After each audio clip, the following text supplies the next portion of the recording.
और बह न जाएं, जहां सांप इंसान का दोस्त बन गया है लेकिन ऐसे मौके पर इंसान इंसान का दुश्मन बना हुआ है। क्या उम्मीदें लगाई जा सकती हैं आज के रशीद? मेरा फैसला तुम्हारे इस दरबार में आज होगा या कल कयामत के दिन अल्लाह के दरबार में। मेरा पूरी औरत पर जुल्म किया है, मेरी एक जमीन थी उस पर कब्जा कर लिया है। अंसारी के बयानात सुनने के लिए मौलाना साहब के ऑफिशियल यूट्यूब चैनल मौलाना जर्जिस अंसारी स्पीचेस को सब्सक्राइब करें। अल्हम्दुलिल्लाह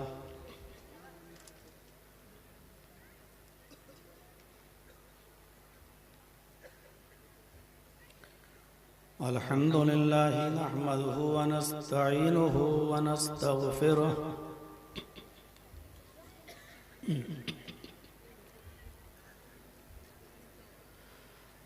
व नऊज़ु बिल्लाहि मिन शुरूरि अनफुसिना व मिन सय्यिआति अअमालिना।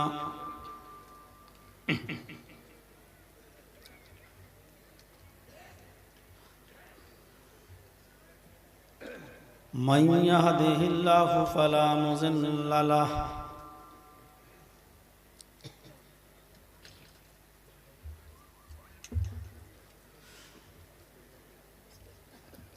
व मन युज़लिल्हु फला हादिय लहु।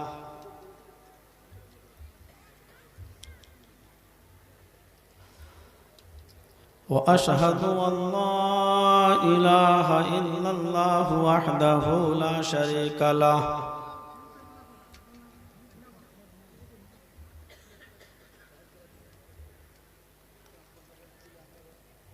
व अशहदु अन्न मुहम्मदन अब्दुहु व रसूलुहु।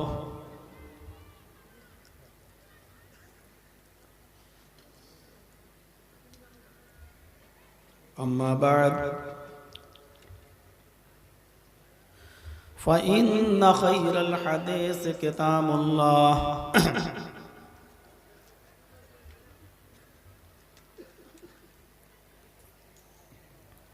व खैरल हदी हदी मुहम्मदिन सल्लल्लाहु अलैहि वसल्लम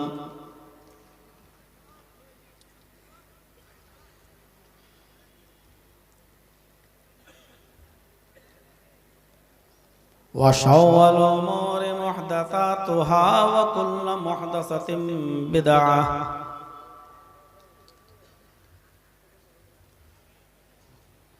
व कुल्लु बिदअतिन ज़लालह व कुल्लु ज़लालतिन फिन्नार।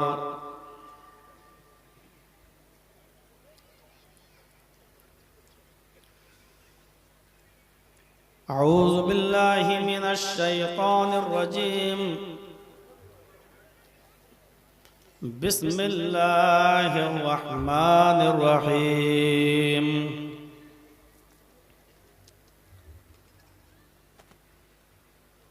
या अय्युहल्लज़ीना आमनू क़ू अनफुसकुम व अहलीकुम नारा वक़ूदुहन नासु वल हिजारा।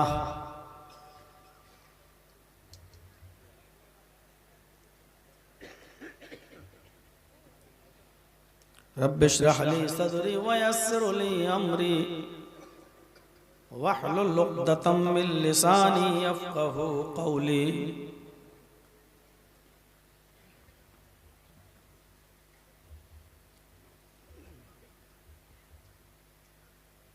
स्टेज पर तशरीफ फरमा मुअक्कर उलमाए किराम, हुफ़्फ़ाज़े किराम और बावक़ार अहबाब, चांद शहर और उसके अतराफ़ व अकनाफ से इतनी आज़ीम तादाद में तशरीफ़ लाए हुए मुअज़्ज़ज़ सामईन हज़रात, पर्दा नशीन इस्लामी ख़वातीन माँ और बहनों, कौमों मिल्लत के लायकवर नौजवानों और मुस्तक़बिल के होनहार अज़ीज़ बच्चों,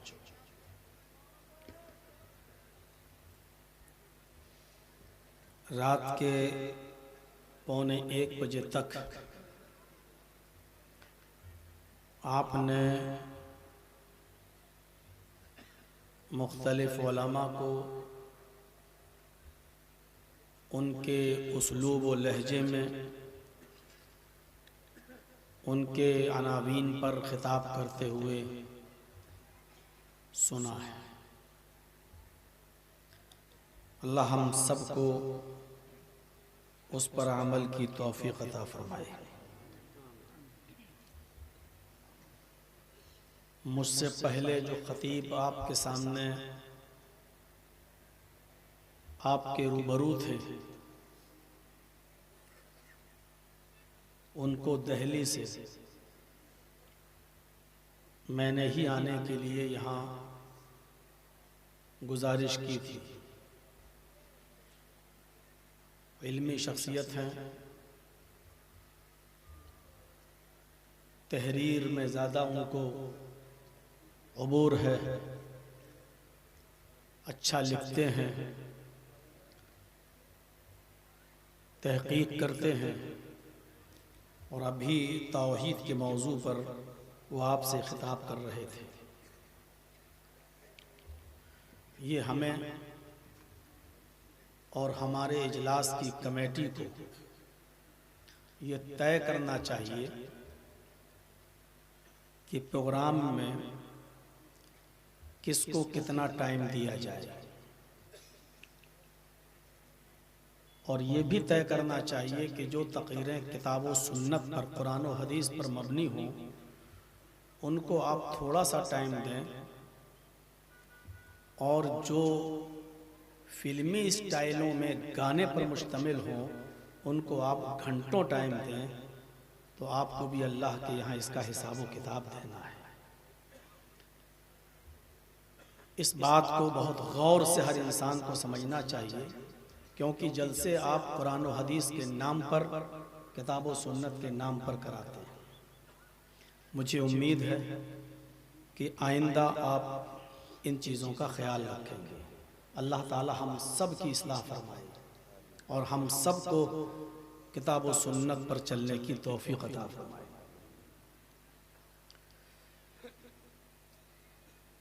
आज के इस दौर में जहां हंगामा आराई है और हर इंसान अपने मिशन में लगा हुआ है और वो इस दुनिया ही को सब कुछ समझ रहा है, और ऐसा महसूस होता है कि बस आया है इस दुनिया में, बड़ा हुआ है, कमाया है और बूढ़ा होकर उसको मर जाना है, और इसके अलावा उसका कोई काम नहीं है। ये हमारी सबसे बड़ी भूल है।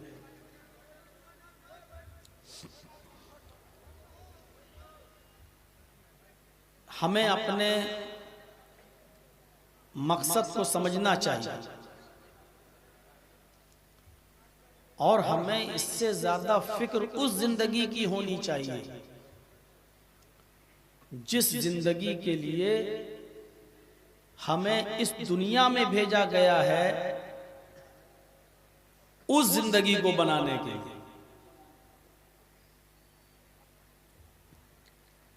और इस जिंदगी को हम कामयाब तभी बना सकते हैं जब हम जिंदगी देने वाले के बताए हुए तरीके पर हम चलें। आप जब किसी कंपनी की कोई गाड़ी खरीदते हैं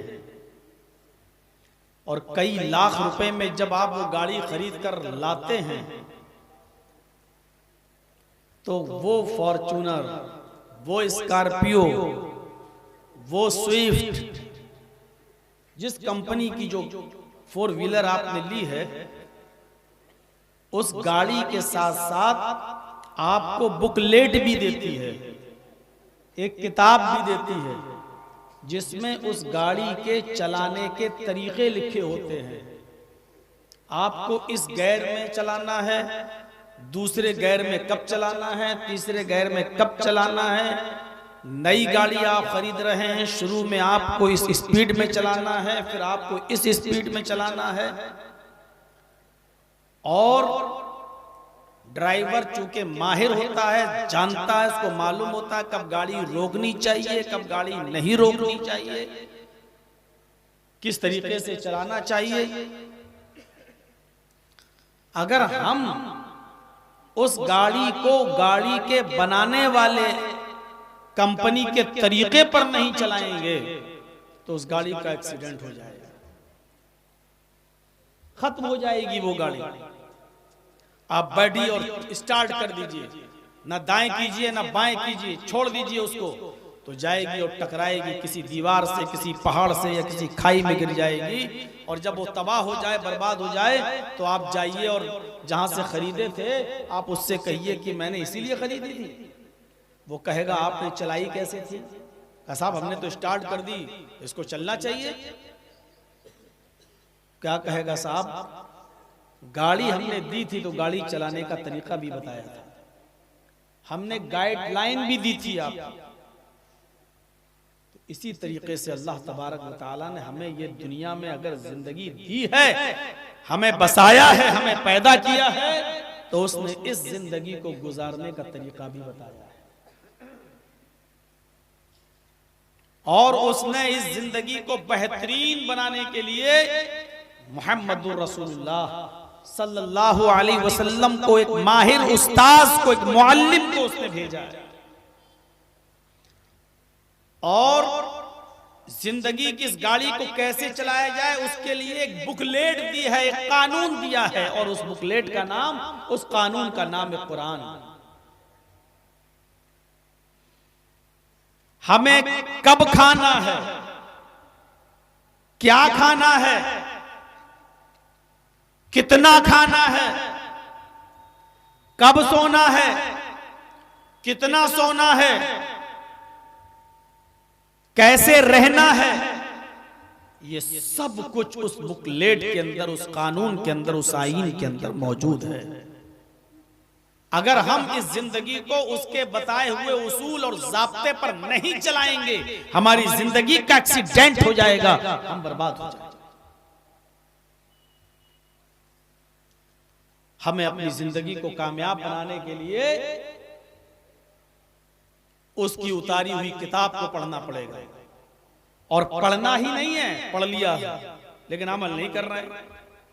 हमने देख लिया किताब में क्या लिखा है, गाड़ी कैसे, बस देख लिया, लेकिन उस पर हम अमल नहीं कर रहे हैं, तब भी एक्सीडेंट हो जाएगा। आप पढ़ रहे हैं लेकिन अमल नहीं कर रहे हैं उसने क्या बताया है, तो इसी तरीके से हमारी जिंदगी बर्बाद होगी, जैसे गाड़ी एक्सीडेंट कर जाएगी।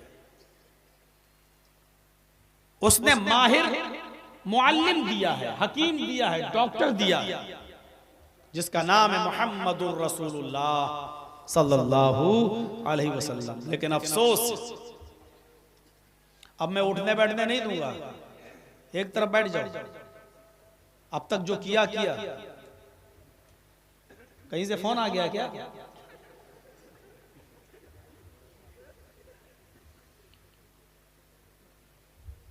तो मेरे भाइयों, यही डिस्टर्ब करते हैं ना, अब निकल गया ज़हन से। हमें अपनी जिंदगी को कामयाब बनाना तो उसके ऊपर चलना पड़ेगा हमें, और वही बुकलेट, वही कुरान है जिसके बताए हुए तरीके पर चलकर हम अपनी जिंदगी को कामयाब बना सकते हैं। उसने हमें जो मुअल्लिम, जो डॉक्टर, जो हकीम दिया है, वो एक्सपीरियंस होल्डर है, तजर्बेकार है। लेकिन अफसोस यह है कि जिसके पास माहिर हकीम हो, जिसके पास एक्सपर्ट डॉक्टर हो, और वो उस डॉक्टर को छोड़कर झोला छाप डॉक्टरों की दवाइयों के पीछे पड़ा हो और झोला छाप डॉक्टरों से अपना इलाज करा रहा हो, उससे बड़ा बेवकूफ कोई होगा।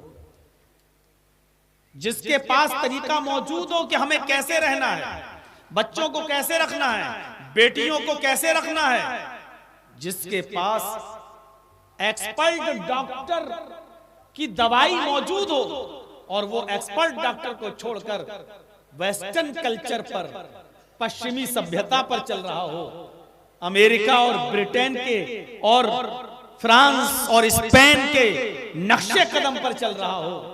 मेरे भाइयों, ये तो ऐसा ही है जो माहिर हकीम को छोड़कर झोला छाप डॉक्टरों के पास जाकर इंजेक्शन लगा रहा हो, उसको यही नहीं मालूम कि इंजेक्शन नस में लगना चाहिए या गोश्त में लगना चाहिए, वो आपको और बीमार कर देगा। और यही हो रहा है हमारे साथ, यही हो रहा है। हम इस जिंदगी को जब उस तरीके पर चलाएंगे जो एक्सपर्ट डॉक्टर ने, मोहम्मद रसूलुल्लाह ने हमें बताई और कुरान ने हमें बताई है, तो हम आखिरत को जीत सकते हैं, आखिरत को हम कामयाब बना सकते हैं। और हम इस दुनिया में उस आखिरत की जिंदगी को कामयाब बनाने के लिए भेजे गए। ये जिंदगी तो चंद दिनों की खत्म हो जाएगी ये जिंदगी। या अय्युहल्लज़ीना आमनू क़ू अनफुसकुम व अहलीकुम नारा। ईमानो वालो, तुम अपने आप को भी जहन्नम से बचाओ, जहन्नम की आग से बचाओ। व अहलीकुम नारा, और अपने बीवी बच्चों को, अपने अहल व अयाल को भी दोज़ख की आग से बचाओ। बिल्कुल वही अनाउंसमेंट जैसे कहा जाता है, नहीं, जब आप प्लेन में सफर करेंगे, फ्लाइट में आप बैठिए तो एयर होस्टेस आपको बताएगी कि फिजा में उड़ते वक्त अगर ऑक्सीजन के दबाव में कमी हो जाए, सांस लेने में दिक्कत हो, तो ऑक्सीजन मास्क अपने आप आपकी कुर्सी के नीचे आ जाएंगे। आप इनको नाक और मुंह पे लगा के पहले खुद सांस लें और उसके बाद में दूसरों की सहायता करें। यही कुरान कह रहा है, ओ अनफुसकुम व अहलीकुम नारा। पहले अपने आप को जहन्नम से बचाओ और उसके बाद अपने बीवी बच्चों को जहन्नम की आग से बचाओ। जहन्नम की आग से हम तभी अपने आप को बचा सकते हैं जब दुनिया में हम उस उसूल और उस ज़ाब्ते पर अपनी जिंदगी गुजारें जो कुरान के मुताबिक हो, जो जनाबे मुहम्मदुर रसूलुल्लाह सल्लल्लाहु अलैहि वसल्लम के मुताबिक। ये हमें और आपको गौर करने की जरूरत है। हम ये सोचें कि आखिरत के लिए हमने क्या किया है। या अय्युहल्लज़ीना आमनुत्तकुल्लाह वल तंजुर नफ्सुम मा क़द्दमत लिग़द। ईमानो वालों, तुम अल्लाह से डरो और हर इंसान को सोचना चाहिए कि कल कयामत के दिन के लिए उसने क्या तैयारी कर रखी है, कल कयामत के दिन के लिए उसने क्या भेजा है। भेजा क्या है आगे, हमने क्या आगे भेजा है। और अल्लाह ने क्या कहा, वल तंजुर नफ्सुम, हर नफ्स को, हर इंसान को सोचना चाहिए, हर जी रूह, हर जानदार को सोचना चाहिए बात कि उसने कल के लिए क्या भेजा। हर चीज, बिजनेस देखिए हलाल है कि नहीं, कारोबार देखिए हलाल है या नहीं, सर्विस आप कर रहे हैं तो ऐसा तो नहीं कि सर्विस के टाइम पर अजान का वक्त हो रहा है और आप नमाज पढ़ने जाना चाहते हैं, लेकिन आपका ऑफिसर, आपका अधिकारी आपको नमाज पढ़ने की इजाजत नहीं देता। और मसला याद रखिएगा, हर वो सर्विस, हर वो बिजनेस हराम है जिस सर्विस में और जिस बिजनेस में आपको नमाज पढ़ने की मोहलत नहीं दी जाती। अगर आप प्राइवेट जॉब कर रहे हैं और आपका बॉस सख्त है, जोहर की अजान हो रही है, नमाज पढ़ने की इजाजत नहीं देता, काम करो, असर में इजाजत नहीं देता, काम करो, तो आपको ऐसे बॉस के अंडर में काम करना जायज नहीं है, आपको छोड़ना पड़ेगा। साहब, रोजी रोटी क्या होगी, जिसने पैदा किया है वो आपको भूखा नहीं सोने देगा। वमन यत्तक़िल्लाह यजअल लहू मखरजा व यरज़ुक़हु मिन हैसु ला यहतसिब। जो अल्लाह से डरेगा, अल्लाह उसके लिए निकलने का रास्ता बना देगा और ऐसी जगह से उसको रोजी देगा जहां उसको वहम व गुमान भी नहीं होगा, उसने सोचा भी नहीं होगा कि हमें यहां से रोजी मिल जाएगी। ये अल्लाह ने वादा किया है, तुम डरो हमसे, खौफ खाओ, रोजी रोटी हम तुम्हें देंगे, और ऐसी जगह से देंगे कि सोचा भी नहीं होगा क्या। हर वो बिजनेस और हर वो सर्विस हराम है जिसमें आपको नमाज की परमिशन मिल गई। सोच रहे हैं ना, सुन रहे हैं। इसीलिए जलसे होते हैं कि जलसों में ये सब बातें बताई जाएं और जहन को यहां मोड़ा जाए। हमें अपनी जिंदगी को कामयाब बनाना है, ये सोचकर कि ये चंद दिन की जिंदगी असल जिंदगी वो है। और कितने लोगों को हमने और आपने दफन किया है। कब्रिस्तान का तसव्वुर तो आपके जहन में होगा ना। जरा इस वक्त अपनी नजर दौड़ाओ, आपके कब्रिस्तान में कितना अंधेरा होगा। थोड़ी देर के लिए, मुझे नहीं मालूम आपका कब्रिस्तान कहां है, लेकिन आप तो गए हैं ना अपने कब्रिस्तान में, अपना दिमाग ले जाओ वहां, इस वक्त कितना अंधेरा होगा, दुनिया का अंधेरा। फिर जमीन खोदी गई, कब्र का अंधेरा, उसके अंदर पटरे रखे गए, तख्ते रखे गए, उसके नीचे हमारे बाप, हमारी माँ, हमारा भाई, हमारी बहन, उसके नीचे हम यहाँ शराब के जाम पीते हैं और हमारा बाप अपने बेटे की तरफ से होने वाली नेकी का इंतजार कर रहा है। मेरा बेटा कोई नेकी करे तो उसकी बुरूदत, उसकी ठंडक मुझे भी मिल जाए। आप यहाँ हराम माल कमा कमा कर गुलछर्रे उड़ा रहे हैं। हमारी माँ, हमारे बाप कब्र के अंदर अपने बेटे की तरफ से दुआ का इंतजार कर रहे हैं कि कब मेरा बेटा, कब मेरी बेटी, कब मेरा भाई मेरी तरफ से सदका व खैरात करे और उसकी बुरूदत और ठंडक मुझे मिले। जरा तसव्वुर करो, जब हमें हंसी आया करे, जब यहाँ बहुत ज्यादा खुशी हमको हुआ करे, तो उस खुशी के मौके पर जरा कब्रिस्तान की तरफ अपना दिमाग ले जाया करो कि हमारे बाप को किस चीज की जरूरत होगी, हमारी माँ किस चीज के इंतजार में होगी। मेरे भाइयों, अल्लाह के नबी जब सफरे मेराज से वापस आए, जन्नत भी देखी और जहन्नम का अजाब भी देखा। जब जहन्नम का अजाब देखने के बाद इस दुनिया में आए तो आपने सहाबा से फरमाया, लौ तालमून मा आलम लज़हिकतुम कलीलन व लबकैतुम कसीरा। लोगों, आज मैंने जहन्नम के अंदर जो अजाब देखे हैं, ऐसे ऐसे अजाब देखे हैं, अगर वो सारे अजाब का नक्शा मैं तुम्हें बता दूं और तुम्हें वो अजाब मालूम हो जाए जो मैं जानता हूं, लौ तालमून मा आलम, जो मैं जानता हूं अगर तुम्हें पता चल जाए, अगर तुम जान जाओ, लज़हिकतुम कलीलन व लबकैतुम कसीरा, तो तुम्हें दुनिया में हंसी कम आएगी और रोना ज्यादा आएगा। लज़हिकतुम कलीलन व लबकैतुम कसीरा, तुम्हें दुनिया में हंसी कम आएगी और रोना ज्यादा आएगा। तुम रोते रोते अपनी जिंदगी खत्म कर लोगे। वमा तलज़्ज़ज़तुम बिन्निसाई, दुनिया में सबसे ज्यादा लज्जत, सबसे ज्यादा एंजॉय, सबसे ज्यादा फायदा तुम अपनी बीवियों से हासिल करते हो। अगर तुम्हें हम उन अजाब के बारे में बता दें तो तुम दुनिया में अपनी औरतों से लज्जत हासिल करना छोड़ दोगे। वमा तलज़्ज़ज़तुम बिन्निसा, अपनी बीवियों के करीब भी नहीं जाओगे। वला खरजतुम इला सादात, तुम बियाबान जंगलों में चले जाओगे और वहीं जाकर तुम अल्लाह की पनाह हासिल करोगे, अपने बीवी बच्चों को छोड़ बैठोगे। अगर वो अज़ाब मैं तुम्हें बता दूं जो मैं जानता हूं, तो मेरे भाइयों, ये इस तरीके से जोड़ा है कि अगर वो बातें मैं बता दूं जो मैं जानता हूं, जो तुम नहीं जानते हो, तो तुम्हें दुनिया में हंसी कम आएगी और रोना। कैसे कैसे लोग आखिरत की फिक्र किया करते थे, आप सुनिए, अंदाजा लगाइए। जब किसी के अंदर हजरत अबू बकर सिद्दीक के जमाने में, हजरत अबू बकर सिद्दीक के दौरे खिलाफत में कहत पड़ गया, कहत समझते हैं, सूखा पड़ गया, अनाज की कमी हो गई, अनाज की कमी हो गई, जिसको हमारे यहां बोला जाता है सूखा पड़ जाना।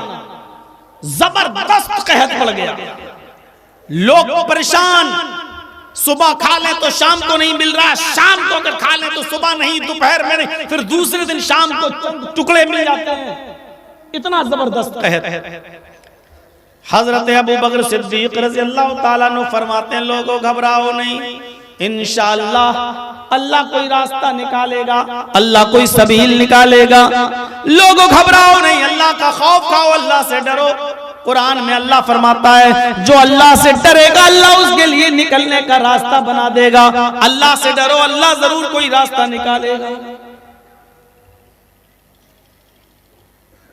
मुल्क शाम से अनाज लद कर चला हजरत उस्मान गनी रज़ी अल्लाह ताला अन्हु का। आप ये नेकी कर पाएंगे? ऐसे मौके पर और जमाखोरी करते हैं, रख लेते हैं और 10 का माल 100 रुपए में बेचते हैं।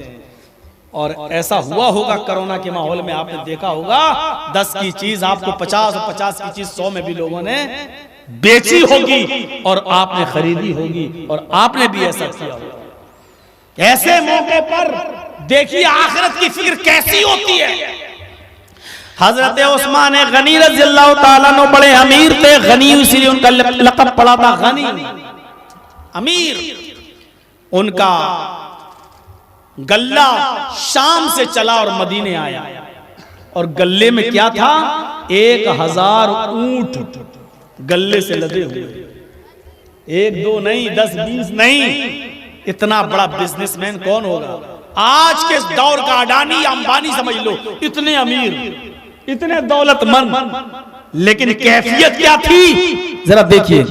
जब वो माल 1000 ऊंट गल्ले से लदा हुआ मदीना पहुंचा और मदीने के बिजनेसमैन को, मदीने के ताजिरों को जब पता चला, मदीने के बिजनेसमैन को, मदीने के ताजिरों को पता चला कि उस्मान गनी के पास इतना माल आया है, तो चलो हम उनसे खरीद लें। तो मदीने के बिजनेसमैन उस्मान गनी रज़ी अल्लाह ताला अन्हु के पास आए और आकर कहने लगे, आए उस्मान, आपके पास 1000 ऊंट गल्ले से लदे हुए, अनाज से लदे हुए आए हैं और हम उनको खरीदने के लिए आए हैं, क्या अपना माल बेचोगे? तो उस्मान गनी ने कहा, हाँ बेचूंगा, लेकिन तुम मुझे प्रॉफिट क्या दोगे? तुम मुझे उसका लाभ, उसका नफा क्या दोगे? तो उन्होंने कहा, आए उस्मान, हम आपके 10 दिरहम के अनाज को 12 दिरहम में खरीद लेंगे। यानी आपने 10 में खरीदा तो हम 12 में खरीद लेंगे। हम आपको हर 10 दिरहम पर 2 दिरहम नफा देंगे। 10 का माल 12 में। अब तो समझ रहे हैं ना, हम इसको ठोस उर्दू और अरबी भाषा का लफ्ज इस्तेमाल नहीं करेंगे, हम आपको समझाएंगे। आपके 10 रुपए पर 12 रुपए हम आपको देंगे। 10 दिरहम का माल 12 रुपए में खरीद लेंगे। हजरत उस्मान गनी ने फरमाया, तब आप जाइए, मुझे इससे भी ज्यादा नफा मिल रहा है, मैं नहीं बेचूंगा।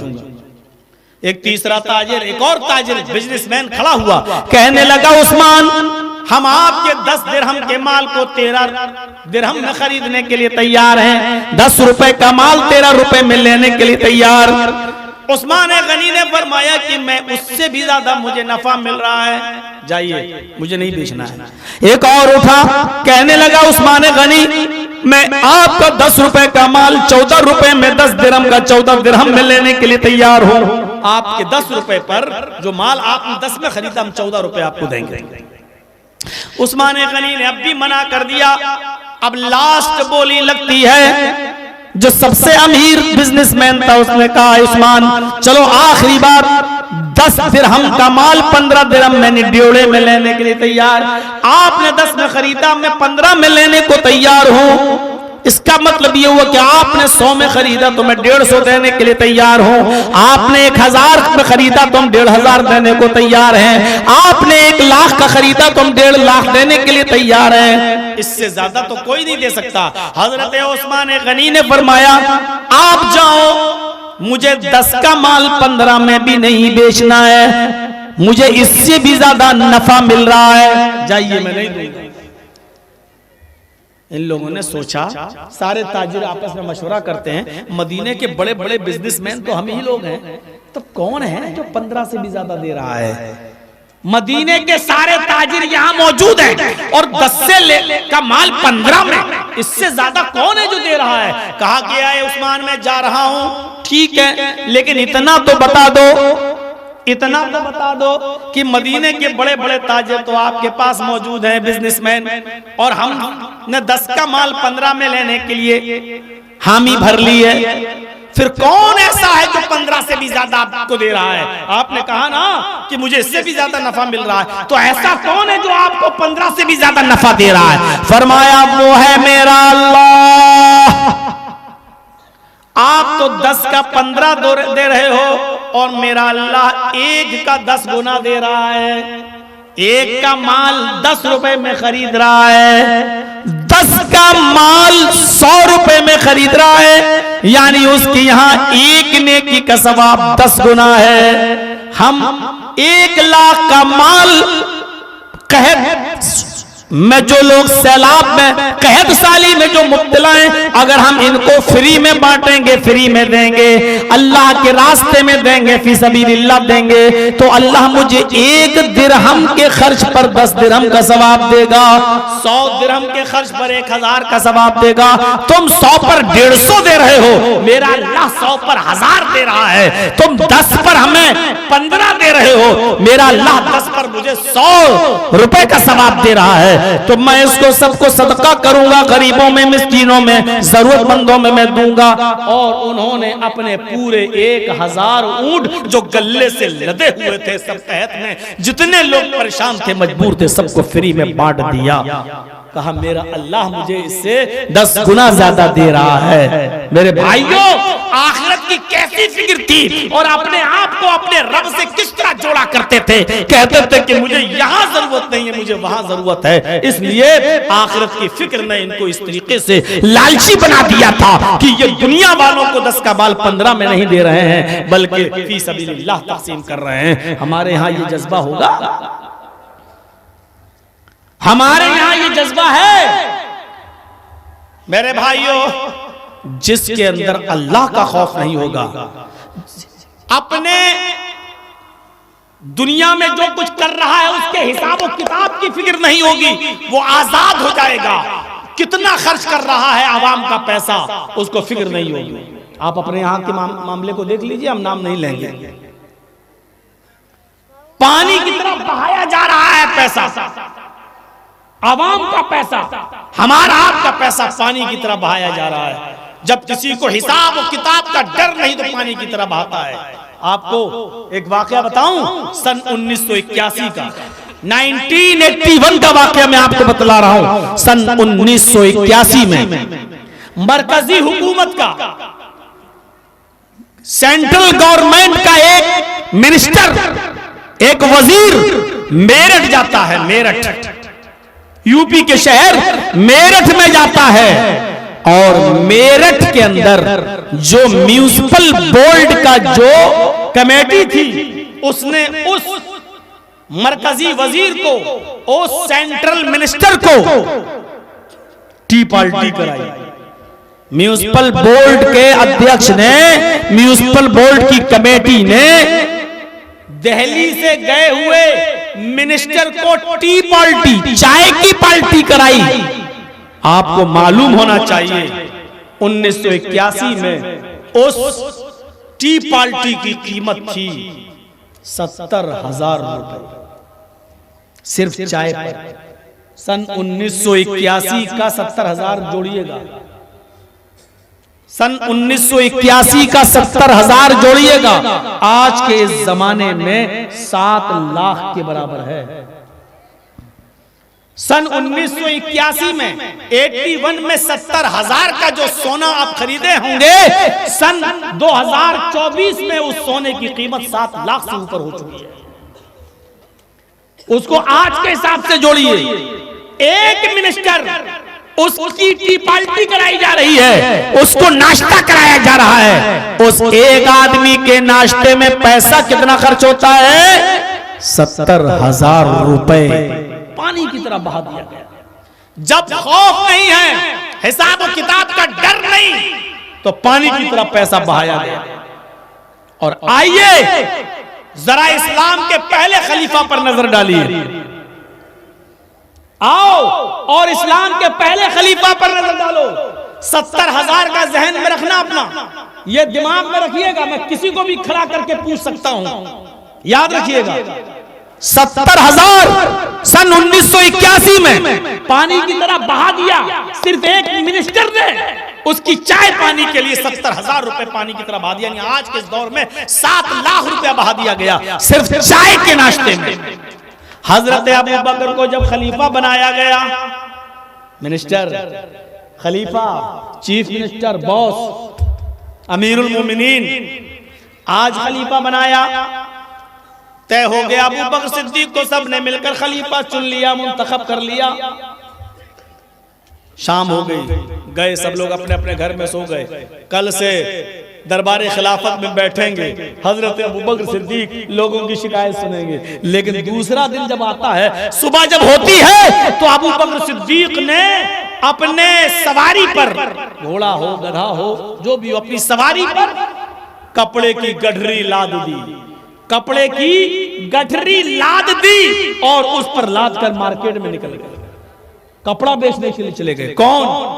Chief minister. कौन? हजरत अबू बकर सिद्दीक कपड़ा बेचने के लिए निकल गए। हजरत उमर फारूक रास्ते में मिले, हैं? अरे आप खलीफा बन गए हैं, आप अमीरुल मोमिनीन हैं, लोगों की जिम्मेदारी आपके ऊपर, और आप बाजार में कपड़ा बेचेंगे? आप कपड़े की गठरी लाद कर निकल गए, आप फेरी करेंगे, आप दुकान दुकान जाकर कपड़ा बेचेंगे? अगर आप कपड़ा बेचेंगे तो खिलाफत कौन संभालेगा? हमारे और आपके अल्फाजों में, ये चौकीदारी कौन करेगा? लोगों का जो जिम्मेदार आपको बनाया गया, ये कौन देखेगा? अगर आप खलीफा बनने के बाद कपड़ा बेचेंगे तो लोगों के मसाइल कौन हल करेगा? हजरत अबू बकर सिद्दीक का जवाब सुनो।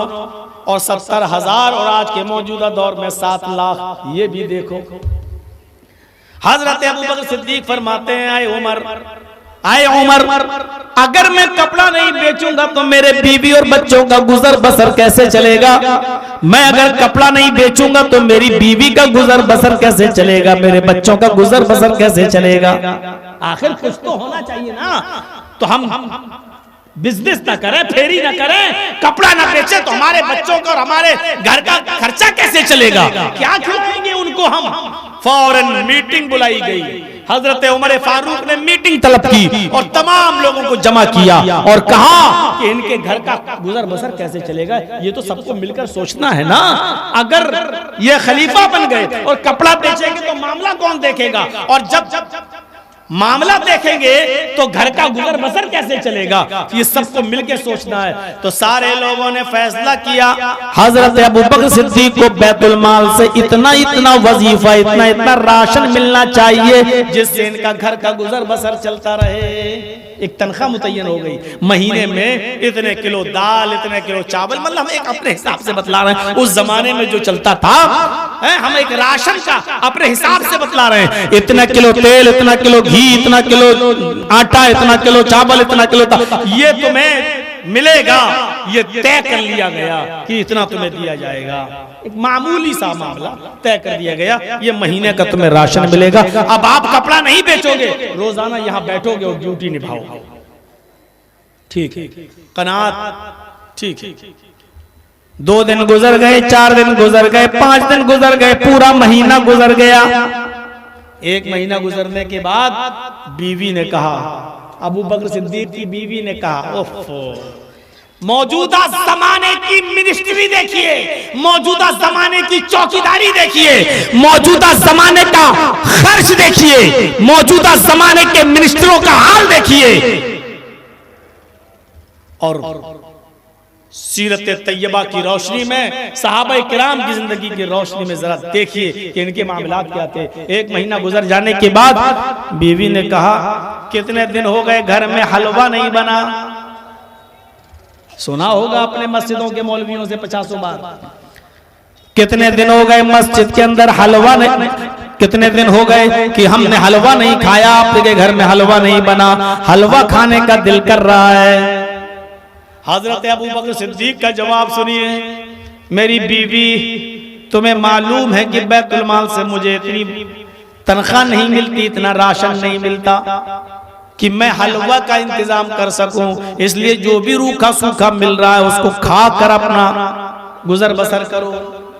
बीवी ने कहा ये तो लाएंगे नहीं, हम ही को कुछ करना पड़ेगा।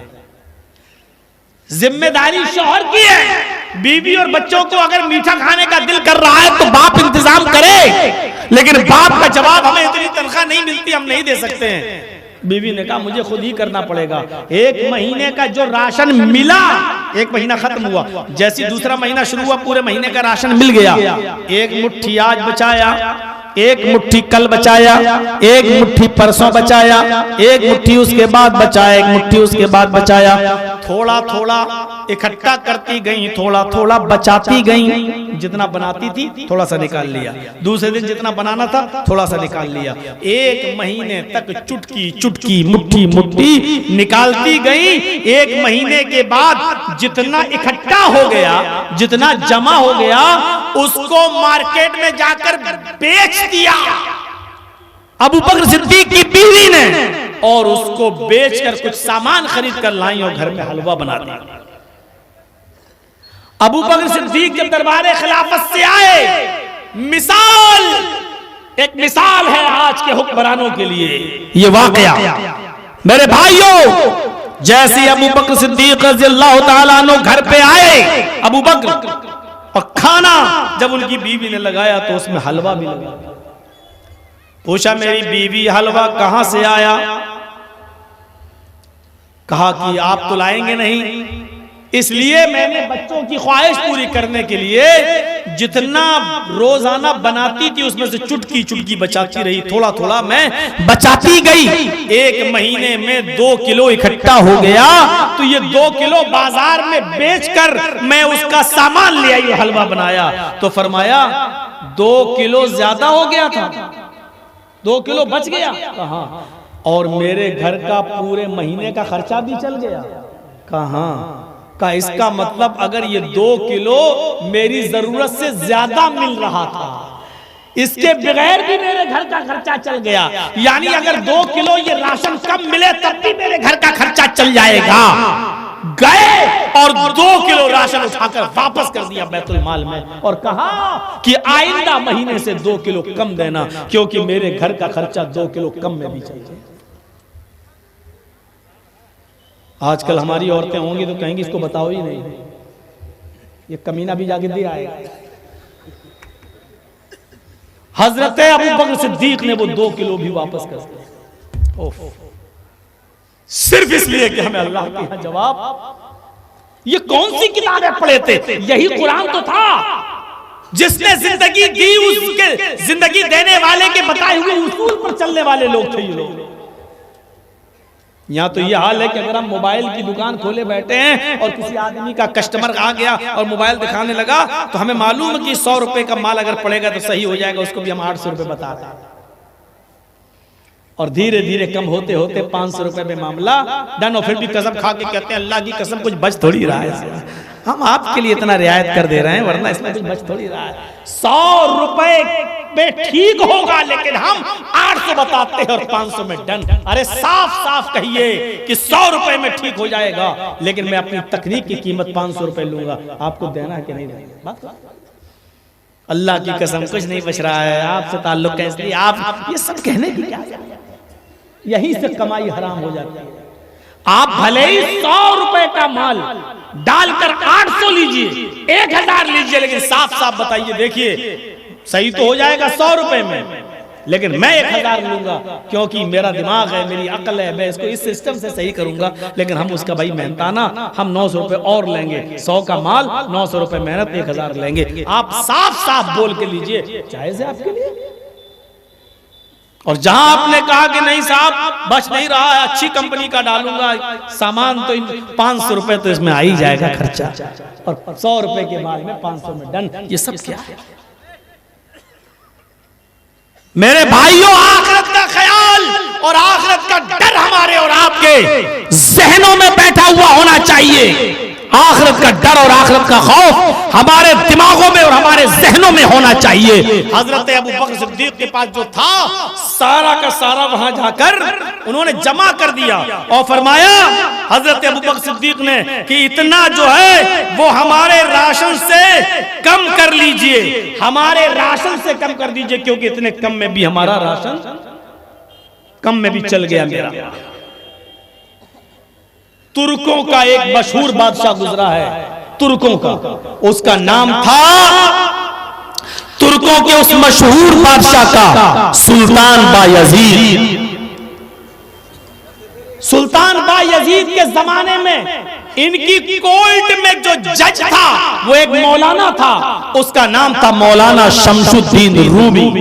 है अल्लाह वाले मौलाना उस जमाने में बादशाह के सामने भी कैसी हक बात बोल दिया करते थे, नहीं डरते थे, किसी की परवाह नहीं करते थे। मौलाना शमशुद्दीन रूमी की कोर्ट में, उनकी अदालत में एक मुकदमा पेश हुआ। शमशुद्दीन रूमी ने कहा इसमें गवाह कौन है? जवाब मिला कि इस केस की गवाही के लिए सुल्तान बायजीद, इस मुल्क का बादशाह आएगा, तुर्कों का बादशाह गवाही देगा। तुर्कों के बादशाह के पास नोटिस पहुंचता है कि तुम्हें फला फला दिन गवाही के लिए आना है। सुल्तान बायजीद गवाही के लिए आता है, सुल्तान बायजीद गवाही के लिए आता है, और जैसे ही कटघरे में खड़ा होता है मौलाना शमशुद्दीन रूमी ने कहा आप कौन? उसने कहा मुझे नहीं पहचानते हो। शमशुद्दीन रूमी ने कहा कि मैं कोर्ट में हूं, अदालत में, और अदालत के वक्त मैं किसी को नहीं पहचानता हूं, इसलिए आपसे जो पूछा जा रहा है वो जवाब दीजिए, जबकि मालूम है कि ये बादशाह है। आपका नाम? कहा सुल्तान बायजीद, इस मुल्क का बादशाह। मौलाना शमशुद्दीन रूमी जज हैं, उन्होंने कहा कि आपकी गवाही नहीं मानी जाएगी, कटघरा छोड़िए और अपने घर जाइए। आप अगर गवाही देंगे तो आपकी गवाही को मैं खारिज कर दूंगा, आपकी गवाही का एतबार नहीं किया।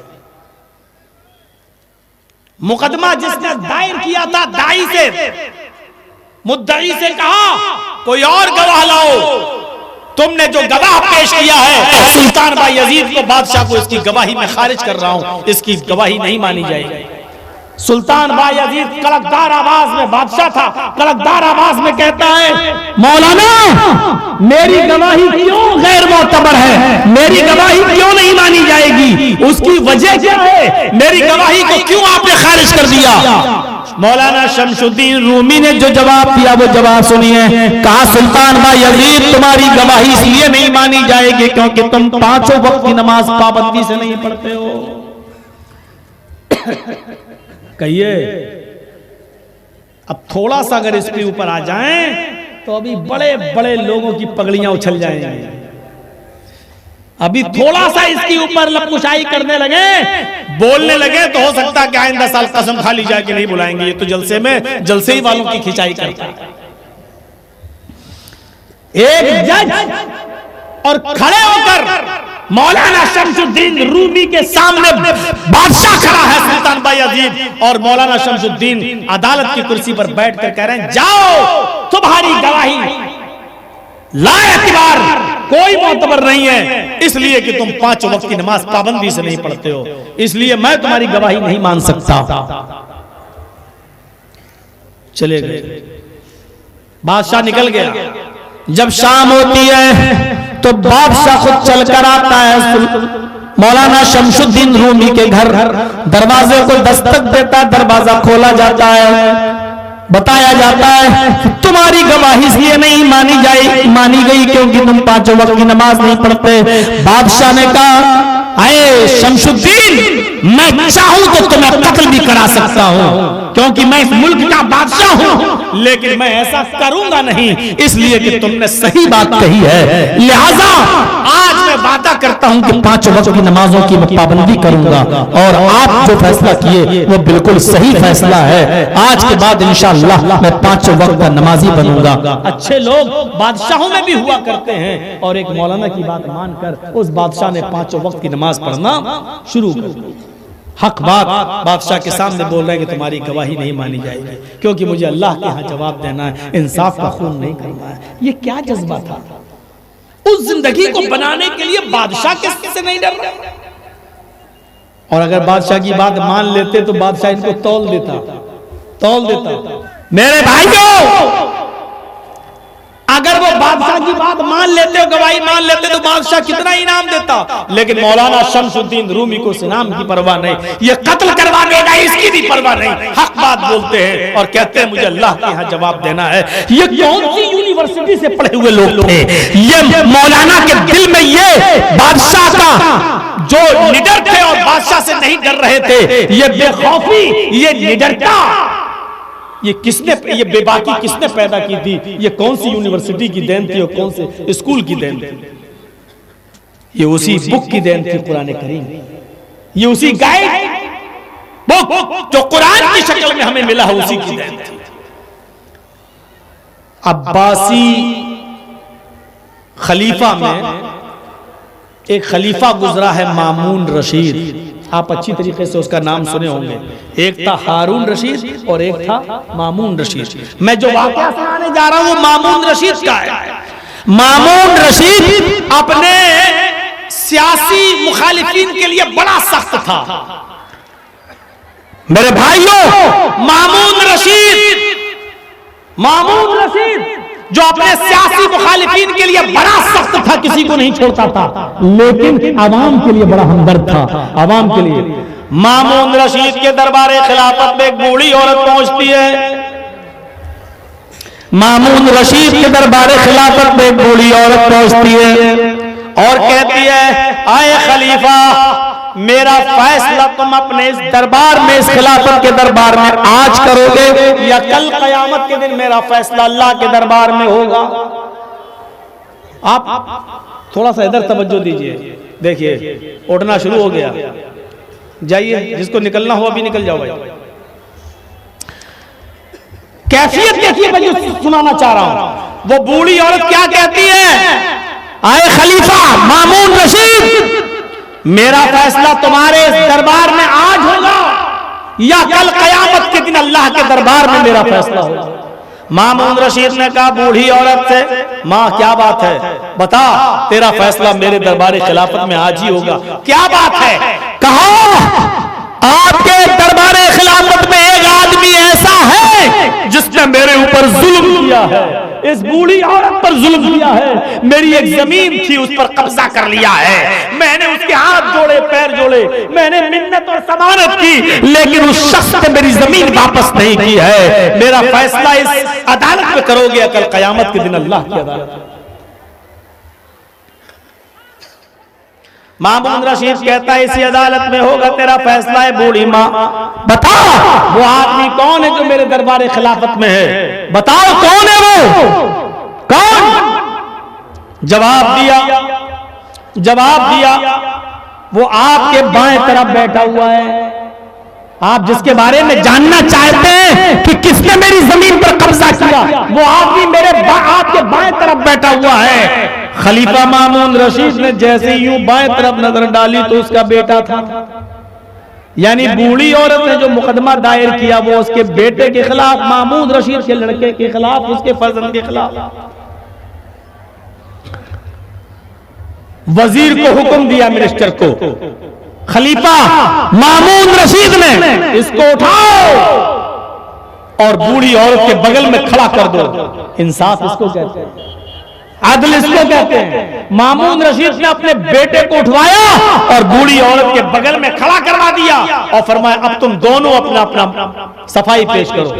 बूढ़ी औरत तेज तर्रार बोलती चली जा रही है और बादशाह का बेटा, खलीफा मामून रशीद का बेटा अटक अटक के बोल रहा है। बूढ़ी औरत की आवाज बुलंद होती जा रही है। वजीर ने टोका, वजीर ने टोकते हुए कहा, अरे बुढ़िया, जरा नीची आवाज में बात कर, बहुत तेज आवाज में बोल रही हो। खलीफा के सामने ऊंची आवाज में बात करना आदाब के खिलाफ है, अदब के खिलाफ है। बादशाह ने कहा नहीं। खलीफा ने कहा बोलो जैसा बोलना चाहती हो, आज तुम्हें आजादी है, आज तेरी हक बयानी तुझे चीख चीख कर बुलवा रही है और मेरे बेटे का जुल्म और सितम, मेरे बेटे की गुस्ताखी और मेरे बेटे का जुल्म ने मेरे बेटे को गूंगा कर दिया है। उसके पास जबान नहीं है, मैं समझ गया हूं कि मेरा बेटा झूठा है। उसने अपने बेटे से जमीन का वो टुकड़ा दिलवाया, छीना और उस बूढ़ी औरत को दिलवाया और बहुत से इनाम से नवाजा और अपने बेटे को सजा दिलवाई। मेरे प्यारे साथियों, मैं कहना ये चाहता हूं कि अल्लाह के अज़ाब से, आखिरत के नाम से किस तरीके से लोग लड़ा करते थे। जैसे उस बुढ़िया ने कहा मेरा फैसला इस अदालत में करोगे या कल कयामत के दिन अल्लाह की अदालत में मेरा फैसला होगा। खलीफा मामून रशीद कांप जाता, थर्रा जाता और कहता नहीं, इसी दुनिया में तुम्हारा फैसला होगा, इसी दुनिया के अंदर। मलिक शाह सल्जूकी, मेरे भाइयों, ये भी एक बादशाह गुजरा है। मलिक शाह सल्जूकी, ये भी एक बादशाह गुजरा है और इसकी सवारी एक पुल के ऊपर से गुजर रही थी। एक बूढ़ी औरत इसी पुल के ऊपर खड़ी है और लकड़ी के इशारे से कहती है रुक जा। किससे? बादशाह से, शाह सल्जूकी से। मलिक शाह सल्जूकी से कहती है रुक जा, वो रुक गया। पुल के ऊपर बुढ़िया खड़ी है, बादशाह की सवारी पुल के ऊपर है। वो जिस घोड़े पर बैठा हुआ था वो घोड़ा पुल के ऊपर, घोड़ा खड़ा है और बूढ़ी औरत ने उस घोड़े को रोक लिया है और बूढ़ी औरत ने कहा आए बादशाह, आए शाह सल्जूकी, आए मलिक, आए शाह सल्जूकी, मेरा फैसला इस पुल के ऊपर करोगे, मेरा फैसला इस पुल के ऊपर होगा या उस पुल के ऊपर, यानी पुल सरात के ऊपर। मेरा फैसला आज इस पुल पर करोगे या कल कयामत के दिन पुल सरात पर मेरा फैसला होगा। बादशाह घोड़े से उतर जाता और कहता नहीं मां, इसी पुल के ऊपर तुम्हारा फैसला होगा। उस पुल सिरात पर मेरी हिम्मत नहीं है कि मैं जवाब दे सकूं। तुम बताओ तुम्हें क्या परेशानी है? फरमाया तुम्हारे सिपाहियों ने मेरी एक गाय पकड़ ली और उसको ज़िबा कर डाला। तुम्हारे सिपाहियों ने मेरी एक गाय पकड़ ली और उसको ज़िबा कर दिया और उसके गोश्त के टुकड़े बनाकर पकाकर खा गए। मुझे इंसाफ चाहिए। उसी गाय का दूध मैं दोहती हूँ, उसी को बेचती हूँ और उसी से मेरे घर का गुजर बसर चलता है। अब मेरे पास वो गाय नहीं रही, तुम्हारे सिपाहियों ने उस गाय को काट कर खा लिया है। मेरा फैसला इस पुल पर करोगे या कल कयामत के दिन पुल सरात पर करोगे। इतना कहना था, इतना जबान से निकलना था। मलिक शाह सल्जूकी ने अपने सिपाहियों को बुला लिया, अपने सिपाहियों को तलब कर लिया। जैसे ही अपने सिपाहियों को बुलाया और अपने सिपाहियों को तलब किया, पूछा उनसे तो बुढ़िया की बात सच्ची निकली। बुढ़िया सच बोल रही थी, बुढ़िया की बात में दम था। सिपाहियों ने अपनी गलती का इतराफ किया। बादशाह ने, मलिक शाह सल्जूकी ने उस बुढ़िया को बहुत सा इनाम से नवाजा, बहुत से माल से नवाजा और उसको अदल इंसाफ दिलाया और सिपाहियों को सजा भी दी और उसको बहुत से इनाम से नवाज कर उसको रुखसत कर दिया और सिपाहियों को उसने सजा भी दी। तो मेरे भाइयों, कहने का मकसद ये था कि बड़े बड़े बादशाहों को भी अगर कोई चीज लर्जा देती थी, थर्रा देती थी, कपकपाती थी, तो वो चीज थी अल्लाह का डर। इस पुल पर मेरा फैसला करोगे या कल कयामत के दिन, आखिरत के दिन, कयामत के दिन उस पुल सिरात पर मेरा फैसला अल्लाह करेगा। बताओ, डर गया और कांप गया। क्या ये डर, क्या ये खौफ हमारे और आपके अंदर पाया जाता है? क्या अल्लाह का डर है हमारे और आपके अंदर? मेरे भाइयों, जरा तसव्वुर करें, ये कौन सा जज्बा था, ये कौन सी लहर थी, ये कौन सा जज्बा था, ये कौन सी लहर थी कि हजरत उमर फारूक रज़ी अल्लाह ताला अन्हु रात की तारीकी में गश्त कर रहे हैं। ये कौन सा जज्बा था कि उमर फारूक रज़ी अल्लाह ताला अन्हु रात की तारीकी में गश्त कर रहे हैं, रात के अंधेरे में, रात की तारीकी में गश्त कर रहे हैं और गरीबों को ढूंढना चाहते हैं कि देखें कि किसने खाया है और कौन भूखा सोया है रात के अंधेरे में। और भेष बदल कर, चेहरा कपड़ा अपना बदल कर एक फकीर की ड्रेस में निकल गए और जाकर गश्त कर रहे हैं। दूर पे देखते हैं, बड़ा दिलचस्प वाकया है, सुना है आपने, लेकिन जरा हमारी जबान से भी सुन लो। क्या देखते हैं?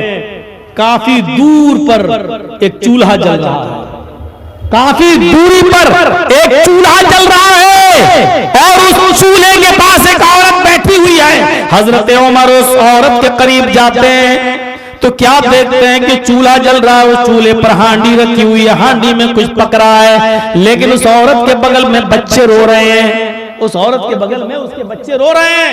हजरत उमर ने पूछा, क्या बात है, ये बच्चे कैसे रो रहे हैं, क्यों तुम इनको चुप नहीं कराती हो, बच्चे क्यों रो रहे हैं? उस औरत ने कहा, जा ना, अपना काम कर, आगे बढ़, तू क्या जाने हमारे ऊपर क्या गुजर रही है। उसने ऐसे ही कह दिया।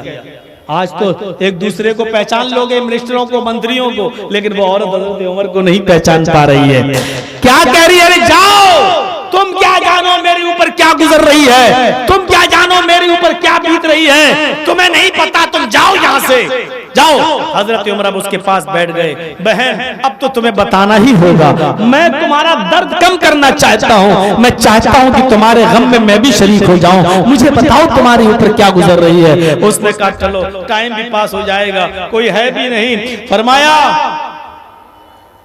कि आज मैं और मेरे बच्चे सब भूखे हैं और कई दिन से खाना नहीं खाया है।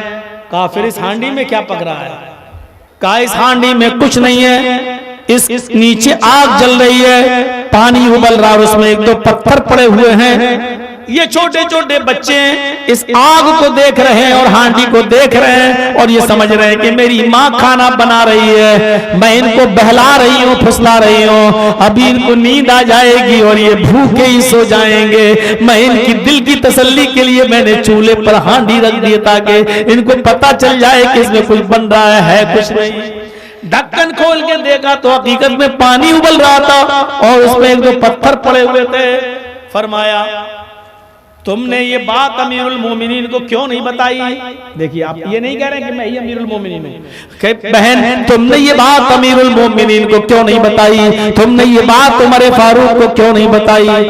उस बुढ़िया, उस औरत ने जो जवाब दिया वो सुनने के लायक है और आज के इस दौर में, मौजूदा दौर के हुक्मरानों के लिए एक आला मिसाल है। उस औरत ने कहा, मैं क्यों जाऊं और मैं क्यों शिकायत करूं, मैं अपने हालात उमर को क्यों बताऊं? अरे लोगों का अमीर तो वो है, लोगों का जिम्मेदार तो वो है, अमीरुल मोमिनीन तो इसीलिए बताया जाता है कि उसको खबर होनी चाहिए कि किसके घर में चूल्हा जला है और किसके घर में चूल्हा नहीं जला है, इसकी फिक्र उसको होना चाहिए। मैं क्यों बताऊं? कयामत के दिन मैं उमर का गरीबान पकड़ूंगी, नहीं मालूम कि किससे कह रही है, कयामत के दिन मैं उमर का गरीबान पकड़ूंगी। फरमाया, बहन, उमर का गरीबान पकड़ के तुम्हें क्या मिलेगा?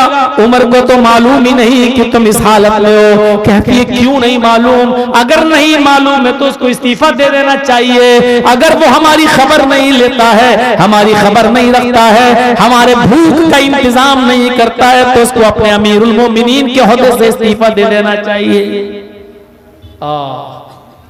कड़वी थी, सच्ची बात थी, बुरा नहीं माना और मानना भी नहीं चाहिए। फौरन गए कि रुको, मैं तुम्हारे खाने का इंतजाम करता हूं।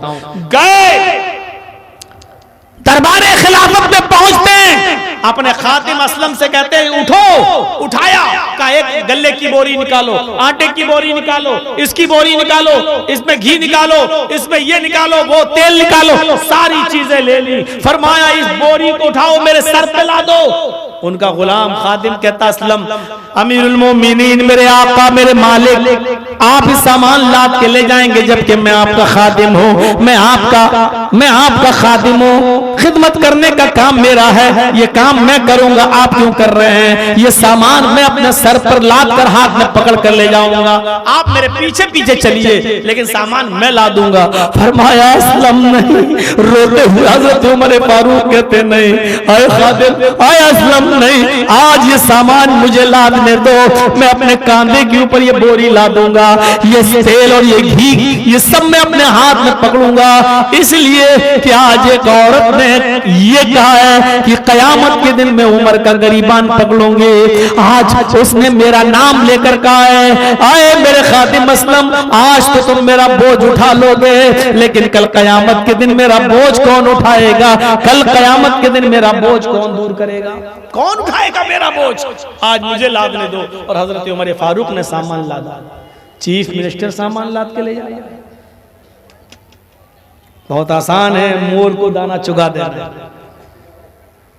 बहुत आसान है कैमरे के सामने आ जाना, बहुत आसान है एक एक गांव को गोद में ले लेना, लेकिन हकीकत में खिदमत इसको कहते हैं। दुनिया को पता नहीं, और उमर रात की तारीकी में एक अकेली एक औरत के पास उसके बच्चों को खिलाने और पिलाने के लिए जा रहा है।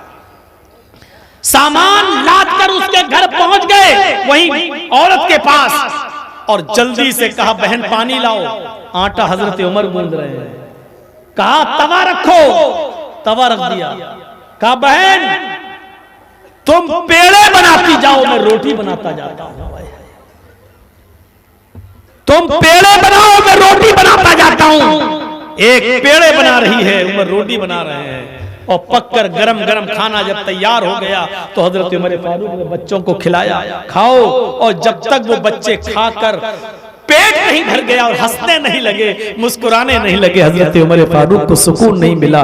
लास्ट में कहते हैं बहन तुम भी खा लो। उस औरत ने भी खाना खाया, और जब हजरत उमर जाने लगे तो कहती है पता नहीं लोगों ने किसको अमीरुल मोमिनीन बना दिया। मेरे भाई अमीरुल मोमिनीन होने के लायक तो आप थे, अमीरुल मोमिनीन बनने के लायक तो आप थे, पता नहीं लोगों ने हजरत उमर को क्यों खलीफा बना दिया। हजरत उमर फारूक की आंखों से आंसू निकल पड़े, रोते हुए कहा बहन ने, उस औरत ने, भाई मैंने रोने के लिए तो नहीं कहा था, इन जुमलों से तुम रोए क्यों? तुमने मुझे खुशी पहुंचाई, आपने खाना बनाया अपने हाथ से, रोटी बनाई अपने हाथ से, मेरे बच्चों को खिलाया अपने हाथ से, आपने मुझे खुशी दी और मेरे जुमलों से आप रो दिए। मैंने आपको रुलाने के लिए बात नहीं कही थी। हकीकत यह है कि अमीरुल मोमिनीन बनने के लायक आप हैं।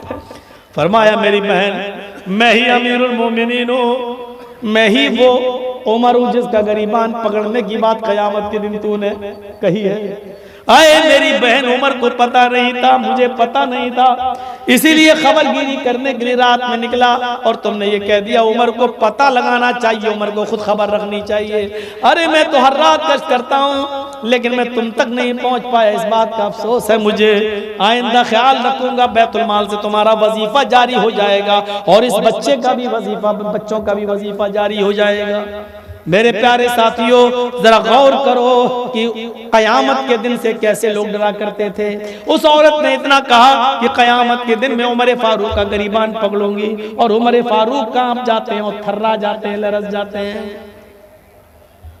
इस दुनिया में हमें और आपको सबको मरना है। हम और आप गौर करें, हमसे हमारे पड़ोसी खुश हैं या नहीं, हमसे हमारी बीवी खुश है या नहीं, हमसे हमारे बच्चे खुश हैं या नहीं, हमसे हमारे दोस्तों अहबाब खुश हैं या नहीं। इस दुनिया में कुछ नहीं रखा है। मेरे भाइयों ताल्लुकात उस्तवार कर लो, आपस में एक दूसरे से रजामंदी कर लो, आपस में एक दूसरे से मामलात को बना लो, माफी तलाफी कर लो। दुनिया में यही सब चीजें, वरना कयामत के दिन कोई किसी के काम नहीं आएगा। हर इंसान देखे, हमने अपनी बीवी को सताया तो नहीं, हमने अपने बच्चों पर जुल्म तो नहीं किया है, हमारे माँ बाप के साथ हमारा सलूक कैसा है, हमारी माँ के साथ हमारा सलूक कैसा है। वो माँ जिसने 9 महीने हमें अपने पेट में रख के पाला है, पोसा है, बड़ा किया है, 9 महीने मेरे भाइयों जब वो अपने पेट से बाहर निकालती है तो जरा तसव्वुर करो कि उसको कितनी खुशी होती है, लेकिन पैदा करते वक्त उसको कितना दर्द होता है, इस बात का अंदाजा आपको शायद नहीं होगा।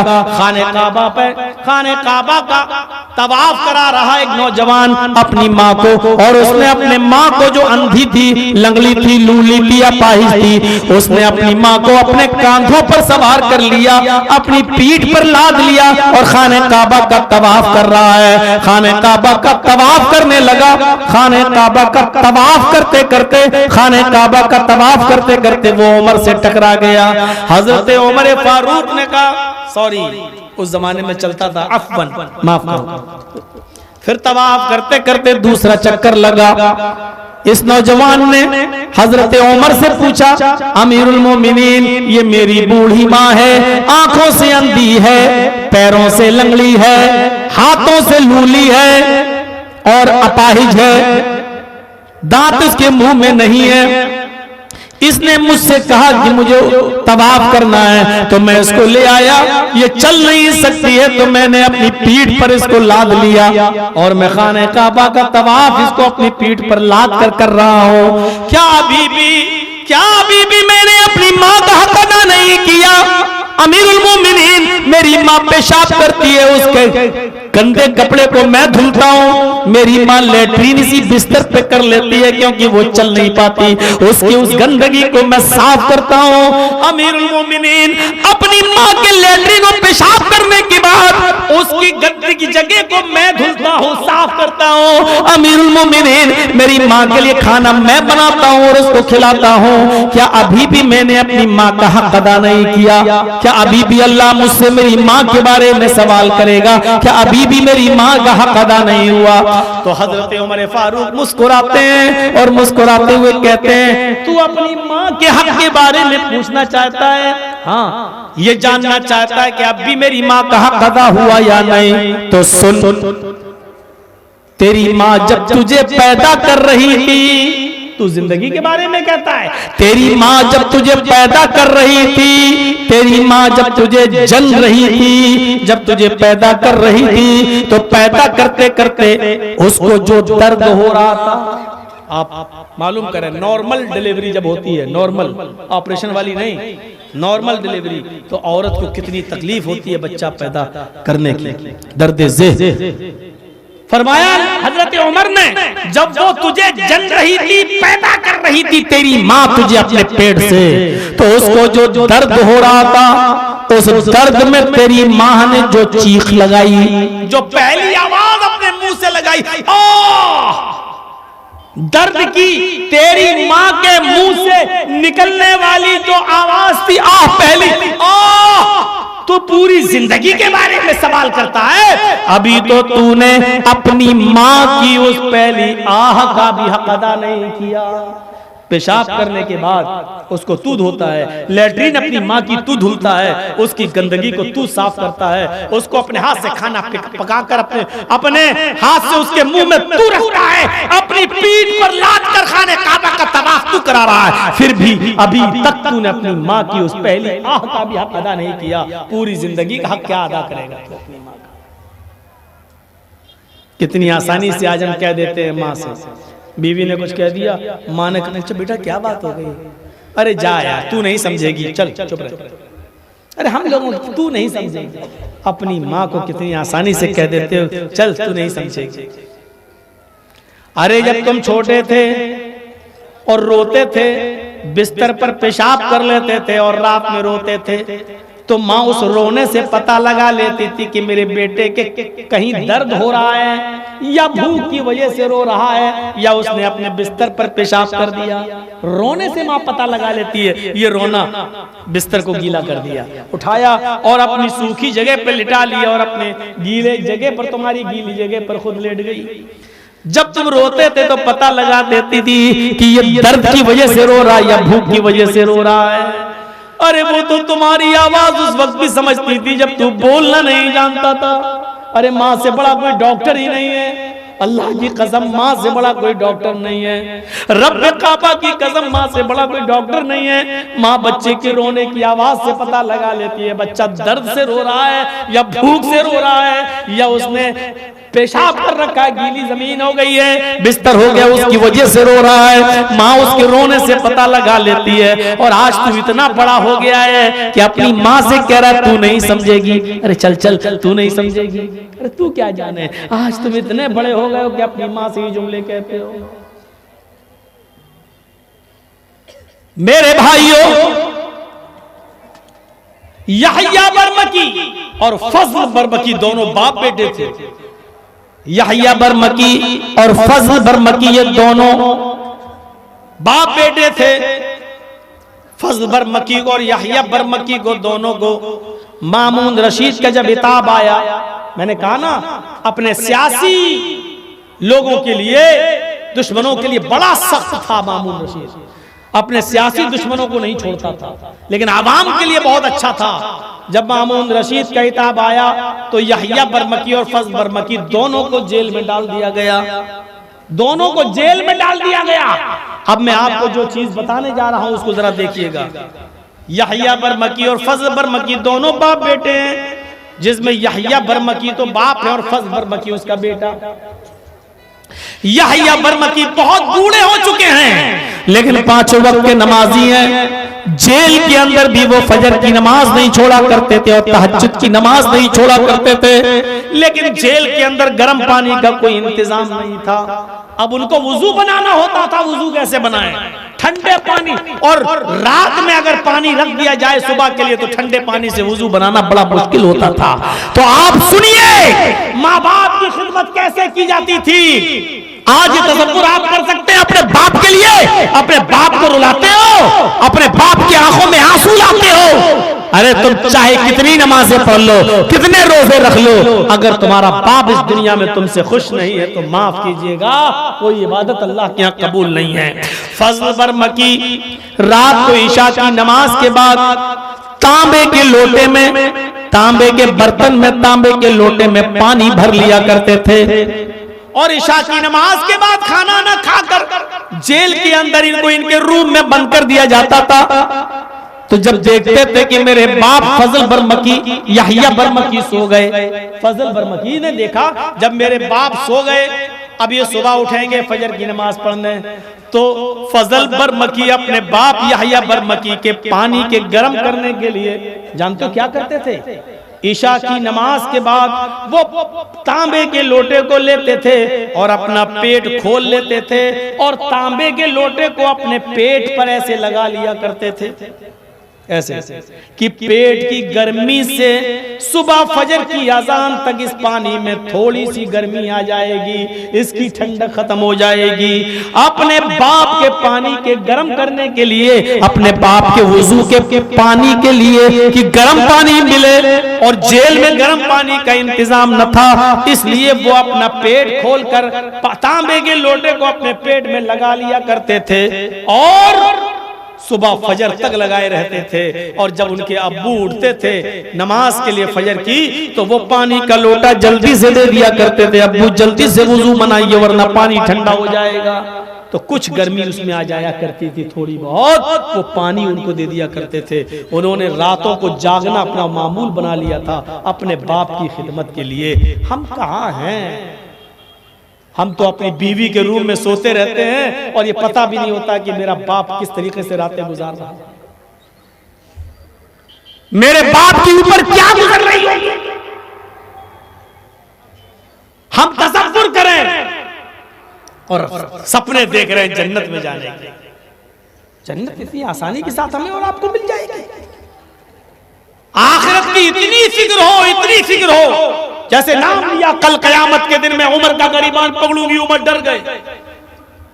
जैसे भूखा आदमी होता है ना, भूखा आदमी, और उसका दिमाग रोटी पर लगा, खाने पर लगा है, आप उससे पूछ लें 2 और 2 कितना होता है, झट से उसकी जबान से निकलेगा 4 रोटी, जबकि रोटी का आपने सवाल नहीं किया उससे। भूखा है, खाने के लिए मरा जा रहा है, उसको खाना नहीं मिल रहा, रोटी नहीं मिल रही है, और आप उससे पूछ बैठे कि भाई 2 और 2 कितना, तो तब 4 रोटी। ये रोटी का लफ्ज उसके मुंह से इसलिए निकल रहा है क्योंकि उसकी फिक्र रोटी की तरफ है। वो भूखा है इसलिए वो रोटी तलब करना चाह रहा है, उसका दिमाग रोटी की तरफ लगा हुआ है। तो जिस तरह उसके मुंह से 2-2, 4 रोटी निकलता है, जबकि रोटी का सवाल नहीं, उसके मुंह से कुछ और भी निकल सकता था, लेकिन रोटी क्यों? क्योंकि उसका दिमाग रोटी की तरफ लगा है। इसी तरीके से हमारा दिमाग हर वक्त आखिरत की तरफ लगना चाहिए। हमारा दिमाग आखिरत की तरफ होना चाहिए। अगस्त सन 1979, अगस्त सन 1979 को अमेरिका ने अपना एक रॉकेट आसमान की तरफ छोड़ा। और सुनो, अमेरिका ने अपना एक रॉकेट आसमान की तरफ छोड़ा जिसका नाम था स्काईलैब। अमेरिका ने 1979 में अपना एक रॉकेट आसमान की तरफ छोड़ा जिसका नाम स्काईलैब था, जिसका वजन 80 टन था।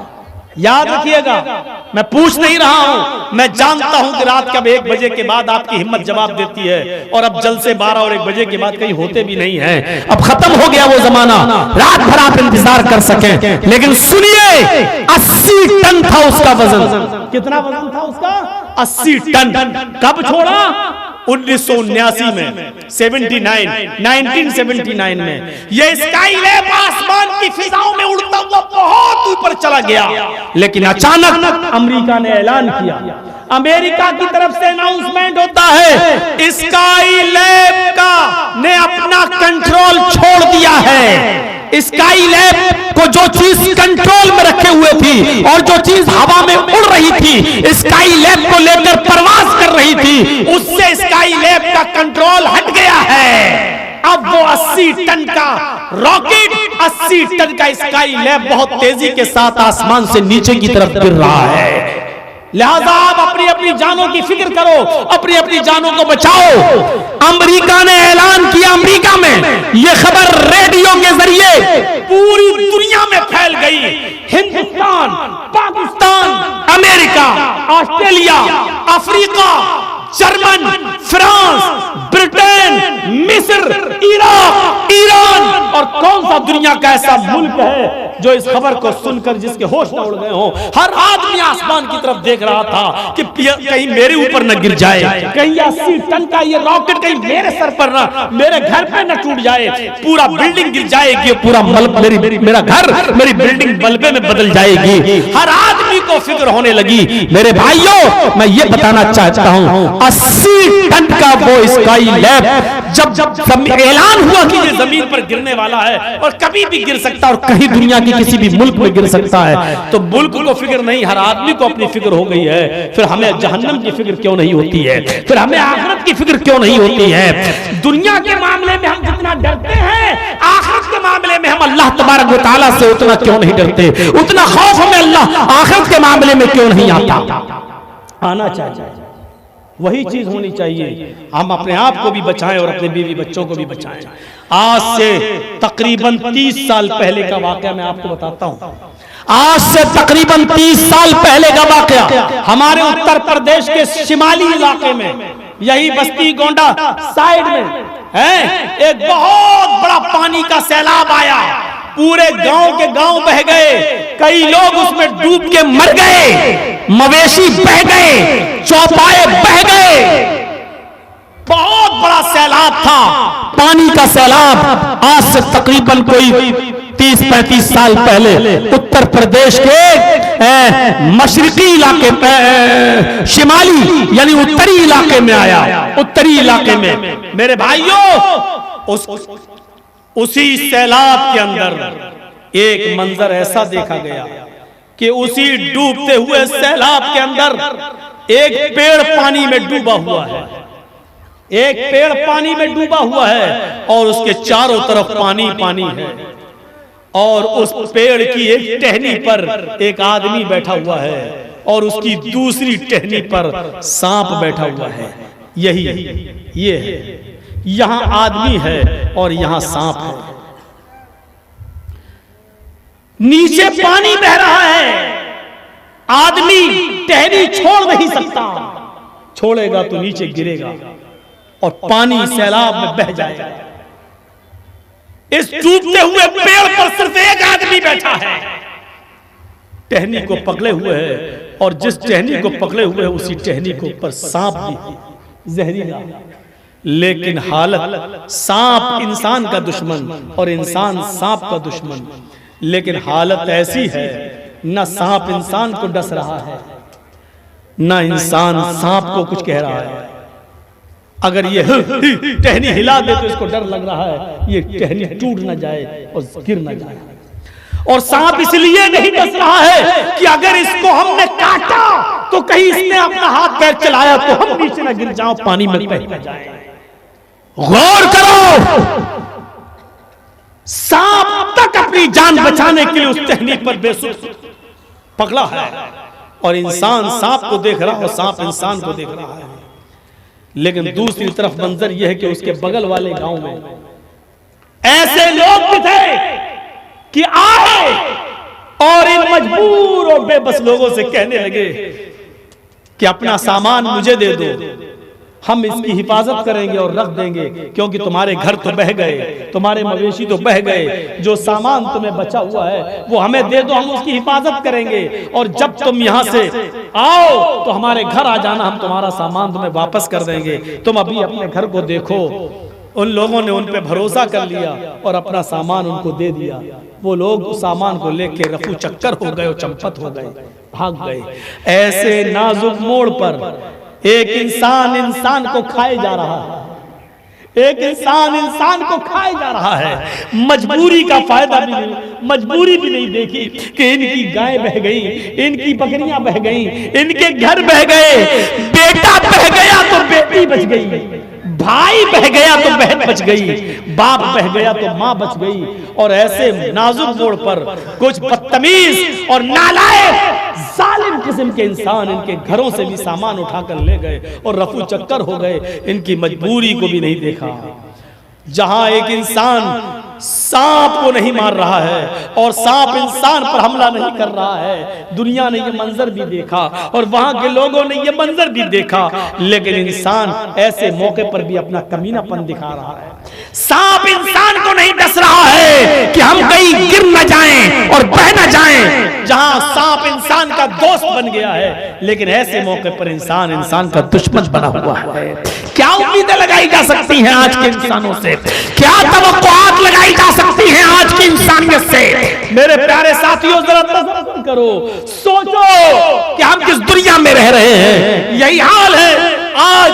हम किसी को खाता हुआ नहीं देखना चाहते हैं। हम अपनी परेशानियों से उतना परेशान नहीं जितना हम आपके सुख और आपकी खुशी से हम परेशान हैं। हम आपका सुख नहीं देख सकते हैं। हमें अपने घर में दाल पकी है उसकी फिक्र नहीं है, अगर दूसरे के कुकर से सीटी की आवाज बजती है और बिरयानी की खुशबू आ रही है तो हमें ये एलर्जी है कि इसके घर में बिरयानी क्यों पक रही है, इसके घर में आज गोश्त क्यों बन रहा है। हालत कुत्तों जैसी हमारी हो गई है कि सारा जो कुछ मिले हम ही उस पर कब्जा कर लें, हम ही खा लें, दूसरे को हम इसका एक चुटकी भी न दें हमारे माल से। जैसे गांव में एक बैल मर गया हो, गांव में एक बैल मर गया हो और एक कुत्ता उसके गोश्त को नोच नोच के खा रहा है। गांव के दूसरे कुत्तों को पता चला कि बैल मरा है, पड़ा है, वो दूसरे कुत्ते उस बैल के पास आते हैं, उसको खाने की कोशिश करते हैं, लेकिन ये कुत्ता भौंकता है और भौंक भौंक कर उन सारे कुत्तों को भगा देता है, क्योंकि इस कुत्ते ने पहले इस बैल पर कब्जा किया है, ये खाना चाहता है और दूसरे कुत्तों को भगा देता है। जरा तसव्वुर करो कि ये कुत्ता कितना गोश्त खा लेगा उस बैल का। 2 किलो, 3 किलो, सबसे ज्यादा 5 किलो मेरे भाइयों, लेकिन यहाँ तो 3 कुंटल पड़ा हुआ है। उस बैल का गोश्त 3 कुंटल है, लेकिन कुत्ते की सिफत है बर्बाद हो जाए, लेकिन दूसरे कुत्ते को हम नहीं खाने देंगे। आज यही हालत हमारी भी हो चुकी है कि जितना भी माल मिले हमें मिले, हम इस पे चाहे हम मर जाएं, लेकिन कोई परवाह नहीं, लेकिन दूसरे अपने भाई को इससे फायदा हासिल नहीं करने देंगे। ये कुत्तों जैसी सिफत आज हमारे अंदर आ गई है। मेरे प्यारे साथियों, अपने आप को इस कुत्ता सिफत से बचाइए और जो तरीका हमें मोहम्मद रसूलुल्लाह ने बताया है, अल मुस्लिम अखुल मुस्लिम, एक मुसलमान दूसरे मुसलमान का भाई है, वो सिफत हमारे अंदर आनी चाहिए। हम एक दूसरे के लिए कुर्बानियां दें। अरे अपने लिए तो सब जी लेते हैं, अपने लिए तो सब जिंदा रहते हैं। जिंदगी तो वो है कि एक जंग के अंदर 3 सहाबी जख्मी पड़े हैं, एक आदमी पानी पिलाता है, इसको लो पियो, दूसरा चीखता है मैं प्यासा हूं, काश मुझे भी कोई पानी पिला दे। इसने कहा नहीं, पहले उसको पानी पिलाओ, मेरा भाई मुझसे ज्यादा प्यासा है। ये पानी लेकर उसके पास जाता है, उसके होंठ से लगाता है पानी का प्याला कि तीसरा चीखता है बच जाए तो मुझे भी दे देना, एक घूंट मैं भी पी लूं, मैं भी बहुत प्यासा हूं। इसने पानी रोक लिया, कहा मैं नहीं पीऊंगा, पहले उसको पानी पिलाओ, मेरा भाई मुझसे ज्यादा प्यासा है। ये तीसरे के पास जाता है, उसको उठाता है, उसकी रूह निकल जाती है पानी पीने से पहले। ये तो चला गया, लौट के दूसरे के पास आया, उसको कोशिश कर रहा है, देखता है कि वो भी अल्लाह को प्यारा हो गया, लौट के पहले के पास आया, उसको उठाया, होंठ तक पानी लगाता चाहता है, लेकिन वो भी आबे हयात से अपनी प्यास बुझा चुका है। जरा गौर करो मेरे भाइयों, अभी तीनों प्यासे हैं, लेकिन मैं मर जाऊं लेकिन मेरा भाई कम से कम जिंदा। उसने उधर रेफर कर दिया, उसने तीसरे के पास भेज दिया, और तीसरे के पास पहुंचने से पहले तीसरा इंतकाल कर गया। उसने सोचा चलो दूसरे ही को पिला लूं, वो बच जाए, लेकिन जब तक लौट के दूसरे के पास आया तो वो भी जा चुका। फिर सोचा चलो पहला ही बच जाए, जब तक पहले के पास आया तो क्या देखता है वो भी अल्लाह को, यानी एक दूसरे ने एक दूसरे के लिए। ये इस्लाम है मेरे भाइयों, ये जिंदगी हमारे अंदर आनी चाहिए। वज़कुरू निअमतल्लाहि अलैकुम इज़ कुंतुम आदाअन फ़अल्लफ़ बैन क़ुलूबिकुम फ़अस्बहतुम बिनिअमतिही इख़वाना। अल्लाह की उस नेमत को याद करो जो उसने तुम्हारे ऊपर की है। अल्लाह की उस नेमत को याद करो जो उसने तुम पर बरसाई है, कि तुम आपस में एक दूसरे के हरीफ थे, तुम आपस में एक दूसरे के दुश्मन थे। अल्लाह ने तुम्हारे दिलों में उल्फत और मोहब्बत पैदा कर दी। फ़अल्लफ़ बैन क़ुलूबिकुम फ़अस्बहतुम बिनिअमतिही इख़वाना। तो तुम अल्लाह की इस नेमत से आपस में भाई भाई बन गए, आपस में तुम अल्लाह की इस नेमत से भाई भाई हो गए। तो मेरे प्यारे साथियों, जब मैं आया था तो ये पिंडाल भरा पड़ा था, वहां से यहां तक आने में दुश्वारी हो रही थी, और अब आधे से ज्यादा पिंडाल खाली। सर्दियों की इस रात में आपका बैठना मुश्किल। 1.5 घंटे की इस तकरीर पर मैं अपनी बात को खत्म करूंगा ये इल्तिजा करते हुए कि आखिरत का खौफ हमारे और आपके दिलों में होना चाहिए, खुदा का डर हमारे और आपके दिलों में होना चाहिए, अपने आप को और अपने बीवी बच्चों को जहन्नम के अजाब से हमें और आपको बचाने की फिक्र करनी चाहिए। और इंशाअल्लाह ये मोहम्मदुर रसूलुल्लाह के बताए हुए तरीके पर जब हम अपनी जिंदगी को गुजारेंगे तो इंशाअल्लाह हम इस जिंदगी को कामयाब बना लेंगे, और फिर आखिरत में भी हम कामयाब होंगे। और इसीलिए जलसे होते हैं, और आइंदा जब आप जलसा कराएं तो कोशिश करें कि 1 बजे तक जलसा चले, और 1 बजे में आप मदरसे का चंदा भी कर लें, तो आप बहुत पछताएंगे। इन इदारों से उलमा पैदा होंगे जो इस दीन की हिफाजत फरमाएंगे। मेरे प्यारे साथियों, अगर मेरी बात पर भी आप लब्बैक कहते हुए स्टेज पर कुछ डाल जाएं, दे जाएं, ताबुन कर जाएं, तो मैं समझूंगा कि आपने मेरी बात रख ली, आपने ताबुन किया होगा, दिया होगा पैसा, मैं मना नहीं कर रहा हूं, लेकिन मेरी बात मानकर भी अगर आप दे देंगे तो एक मोहब्बत का पता चल जाएगा कि आज इस धरती पर 20-25 साल से जो मैं चला आ रहा हूं, बिहार, बंगाल, झारखंड, तो वाकई आज भी आपके दिलों में हमारी मोहब्बत है और जागी हुई है, और आज भी आप हमें लायक और पसंद करते हैं, ये देखना भी है मुझे। तो आप स्टेज पे डालते जाएं, अल्लाह ताला आपको इसका जज़ाए खैर अता फरमाए। अल्लाह से मेरी दुआ है कि लाल आलमीन हमारी खताओं को माफ फरमा दे, हमारे गुनाहों को बख्श दे, हम जमीअ मुसलमानों को इत्तेफाक और इत्तेहाद के प्लेटफार्म पर कायम फरमा दे, हम सबको आपस में भाई भाई बना दे, इन मदरसों की हिफाजत फरमा। ऐ अल्लाह, इन मदारिस इस्लामिया को जिंदा और पाबंदा रख। ऐ अल्लाह, इनके जरिए जो है इस्लाम के सपूतों को पैदा फरमा। इलाहुल आलमीन, जब तक तू हमें जिंदा रख, इस्लाम पर जिंदा रखना, और जब हमारा खात्मा हो तो ईमान पर हमारा खात्मा फरमाना। वमा अलैना इल्लल बलागुल मुबीन व आखिरु दावाना अनिल हम्दुलिल्लाहि रब्बिल आलमीन। अस्सलामु अलैकुम व रहमतुल्लाहि व बरकातुहू।